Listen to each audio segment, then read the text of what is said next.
देखना शुरू कर दिया है द एंगल और मैं हूं आपके साथ छवि अवस्थी। चलिए सबसे पहले नजर डालते हैं आज की सुर्खियों पर। सुप्रीम कोर्ट ने टेलीकॉम कंपनियों को राहत दी, एजीआर बकाया चुकाने के लिए 10 साल का समय दिया। छत्तीसगढ़ में अंबिकापुर के नगर सैनिकों के हाल बेहाल, वेतन बढ़ाने के लिए राज्य और केंद्र सरकार को लगा चुके गुहार, लेकिन हालात जस के तस। बेरोजगारों को राहत देगी गहलोत सरकार, 6000 से अधिक कम्युनिटी हेल्थ ऑफिसर की जल्द होगी भर्ती। भाजपा प्रदेश अध्यक्ष सतीश पूनिया ने सीएम गहलोत के ट्वीट पर किया पलटवार, कहा दूसरों पर तोहमत लगाना मुख्यमंत्री की पुरानी आदत। सुप्रीम कोर्ट ने एडजस्टेड ग्रॉस रेवेन्यू के मामले पर सुनवाई करते हुए टेलीकॉम कंपनियों को बड़ी राहत दी है। कोर्ट ने कंपनियों को एजीआर बकाया चुकाने के लिए 10 साल का समय दिया है। इस निर्णय से वोडाफोन, आइडिया और एयरटेल को खासी राहत मिली है। दूरसंचार कंपनियों को बकाया चुकाने के लिए यह समय कुछ शर्तों के साथ दिया गया है। शीर्ष अदालत ने इसके साथ ही दूरसंचार कंपनियों को एजीआर का 10% बकाया 31 मार्च 2021 तक चुकाने का निर्देश दिया है। न्यायमूर्ति अरुण मिश्रा की अगुवाई वाली पीठ ने कहा है कि दूरसंचार विभाग ने एजीआर के बकाये की जो मांग की है, उच्चतम न्यायालय ने इस पर जो निर्णय दिया है वह अंतिम है। चलिए अब बात कर लेते हैं भारत और चीन के बीच के तनाव की। भारत और चीन की सीमा पर तनाव अभी भी जारी है। चीन ने 29-30 अगस्त को भारतीय क्षेत्र में घुसपैठ करने की कोशिश की, जिसे भारतीय सेना के जाबाजों की मुस्तैदी के कारण असफल कर दिया गया। अब भारत में मौजूदा चीनी दूतावास ने इस घुसपैठ का दोष भारतीय जवानों पर मढ़ने की कोशिश की है। वहीं दूसरी तरफ राष्ट्रीय सुरक्षा सलाहकार अजीत डोभाल ने भारत चीन सीमा की स्थिति का जायजा लिया।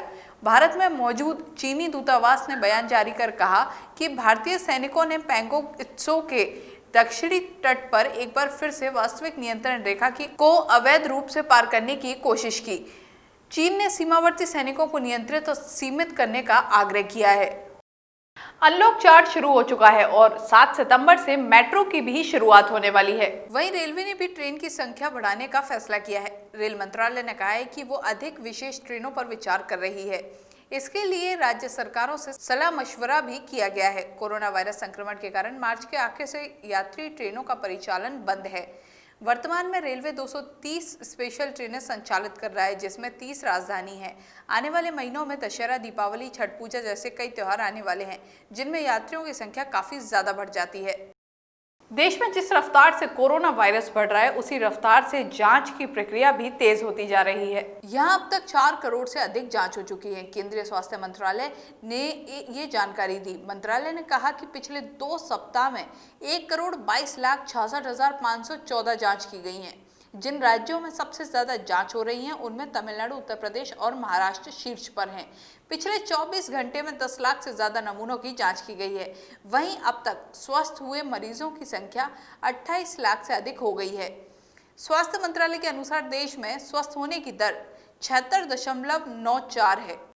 छत्तीसगढ़ के अंबिकापुर सरगुजा में कार्यरत नगर सैनिकों के हालात अच्छे नहीं हैं। वे दिन भर काम करते हैं, इसके बदले उनको मिलते हैं केवल 12,000 रुपए। इस कोरोना काल में अपनी जान जोखिम में डालकर दिन भर काम करते हैं। आरक्षकों को पेमेंट 20,000 रुपए मिलते हैं। इसी विषय पर छत्तीसगढ़ प्रदेश अध्यक्ष घनश्याम खलवानी ने एक बैठक की। बैठक में छत्तीसगढ़ के नगर सैनिक मौजूद रहे और उन्होंने अपनी पीड़ा बताई।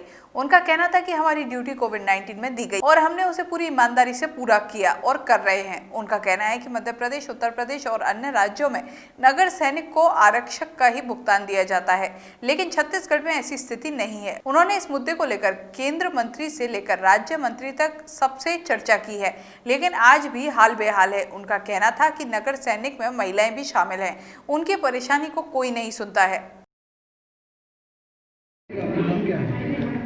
मेरा नाम घनश्याम खलवानी है और मैं छत्तीसगढ़ नगर सेना सैनिक परिवार कल्याण एसोसिएशन का अध्यक्ष हूँ। और मैं तो लड़ाई छेड़ा हूँ, इसलिए मैं नहीं, सभी लोग मिल करके इसका एसोसिएशन का गठन करवाया। पहले एसोसिएशन हमारी बनने नहीं दे रहे थे अधिकारी, उसको बहुत मुश्किल से हाई कोर्ट से जीत करके हमने एसोसिएशन का गठन करवाया। फिर डीजी महोदय बोल दिए कि इसका कोई सदस्य नहीं बनेगा, फिर उसके लिए हाई कोर्ट लगाया। और अपनी समस्याएं, सबसे बड़ी समस्या ये है कि आज भी हम लोग बंधुआ मजदूर की तरह 13,000 रुपये तनख्वाह पा रहे हैं। आज 4 साल से हमारे वेतन में कोई बढ़ोतरी नहीं है। काम पूरा पुलिस का कर रहे हैं पुलिस के समान ही आरक्षण का काम कर रहे हैं, पुलिस के समान एसडीआरएफ का काम कर रहे हैं, जोखिम के काम कर रहे हैं, लेकिन पेमेंट मात्र 13,000। यहाँ से 5 जिलों से SCCL ड्यूटी भेजा जाता है। एक साल में 4 से 5 महीना ये लोग बाहर ड्यूटी करते हैं। 13,000 में अब ये लोग अपनी बाहर ड्यूटी करें कि अपने बच्चे पालें कि क्या करें। बाकी राज्यों में सुप्रीम कोर्ट के आदेश के अनुसार समान काम समान वेतन के तहत जितना वहाँ आरक्षक को मिल रहा है, जैसे हर जगह आरक्षक को अलग अलग है, जैसे दिल्ली में 24,000 है आरक्षक को, पंजाब में 33,000 रुपये है, हिमाचल प्रदेश में 19,500 है। चिकित्सा मंत्री रघु शर्मा ने कहा है कि राजस्थान पूरी तरह से तैयार है कोरोना को रोकने के लिए। इसके लिए निजी अस्पतालों को भी अधिकृत किया गया है। उन्होंने कहा कि कोरोना महामारी की शिकायत आना लाजिमी है, लेकिन अभी शिकायतों का तुरंत निस्तारण किया जा रहा है। चिकित्सा मंत्री ने कहा कि कोरोना से मरीजों को बचाना सरकार की सर्वोच्च प्राथमिकता है। 2,500 इम्यूनिटी हेल्थ ऑफिसर की भर्ती निकाली गई थी, लेकिन इसमें कुछ गड़बड़ी की सूचना के बाद निरस्त कर दिया गया। उसके बाद कुछ नए पदों को शामिल करते हुए 6,310 भर्तियां निकाली गई हैं। भर्ती के प्रोसेस में पूरी तरह पारदर्शिता बरती जाएगी।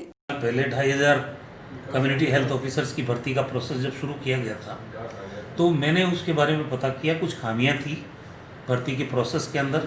हमने उसको रोका उस टाइम, वो और उसके बाद की जो भर्तियां और क्रिएट हुई वो मिला के 6,310 कम्युनिटी हेल्थ ऑफिसर्स की भर्ती का प्रोसेस हमने शुरू किया है। पूरे ट्रांसपेरेंट मैनर में ये भर्तियां होगी, ताकि कोई सवालिया निशान इन भर्तियों के ऊपर नहीं लगे। हमने 2,000 डॉक्टर्स की भर्ती का प्रोसेस शुरू कर रखा था। MNIT एग्ज़ाम ले रही थी, वहाँ भी कुछ शिकायतें हमारे पास आई, हमने जांच कराई, हमने उस परीक्षा को रद्द किया, दोबारा परीक्षा आयोजित करने का आदेश दिया। GDP में भारी गिरावट आ चुकी है और उसके बाद केंद्र सरकार को लगातार घेरा जा रहा है। इसे लेकर मुख्यमंत्री अशोक गहलोत ने केंद्र सरकार पर ट्वीट के जरिए आरोप जड़े हैं। सीएम ने कहा है कि केंद्र सरकार गिरती GDP को लेकर कोई स्टेप नहीं उठा रही है। केंद्र ने सुझाव और चेतावनी को भी नजरअंदाज कर दिया है। गहलोत के इस ट्वीट को लेकर भाजपा प्रदेश अध्यक्ष डॉक्टर सतीश पूनिया ने पलटवार किया है। उन्होंने कहा कि अपनी विफलताओं को छुपाने के लिए दूसरों पर तोहमत लगाना गहलोत की पुरानी आदत है। वर्तमान परिस्थितियों में भारत ही नहीं पूरे विश्व मंदी छाई हुई है, लेकिन अर्थशास्त्रियों का कहना है कि 2021 में GDP में उछाल आएगा। रेनवल स्थित बधाल कस्बे के ग्रामीणों ने अपनी कई मांगों को लेकर फुलेरा विधायक को ज्ञापन सौंपा। ग्रामीणों ने फुलेरा विधायक निर्मल कुमावत के निवास पर क्षेत्र की विभिन्न मांगों और अहीर रेजिमेंट का गठन करने की मांग को लेकर ज्ञापन सौंपा। ग्रामीणों के शिष्टमंडल ने बधाल आभावास संपर्क सीमा सड़क के डामरीकरण, युवाओं के लिए बधाल कस्बे में मिनी खेल मैदान विकसित करने और पेयजल आपूर्ति सहित कई समस्याओं को लेकर ज्ञापन दिया। विधायक कुमावत ने सभी मांगों को लेकर सकारात्मक आश्वासन दिया एवं जल्द से जल्द समस्याओं का समाधान करवाने का आश्वासन दिया। ये यादव महासभा की ओर से आज ये ज्ञापन मुझे मिला है भारतीय राष्ट्रीय सेना में अहीर रेजिमेंट के गठन के लिए। मैं समझता हूँ कि बहुत ही वाजिब मांग यादव समाज की ओर से ये है और माननीय रक्षा मंत्री जी को और हमारे सांसद साहब को निवेदन करूँगा कि इस मांग को गंभीरता से लेते हुए इसका गठन वो जल्दी करें। इसीलिए आज सब लोगों की मुलाकात करना है। श्री ब्रह्मऋषि खेतेश्वर महातीर्थ बिजरोल खेड़ा में तुलसीराम महाराज का प्राकट्य दिवस मनाया गया। इस अवसर पर दीनदयाल महाराज ने दीपक प्रज्वलित कर गुरु महाराज की आरती उतारी, जिसके बाद गोमाताओं को गुड़ व हरा चारा खिलाया गया।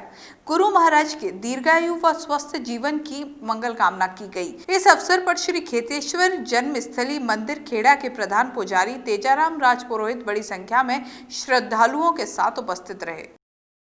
इस बुलेटिन में बस इतना ही। अगर आपको हमारा वीडियो पसंद आए तो हमारे चैनल को सब्सक्राइब करना ना भूलें। नमस्कार।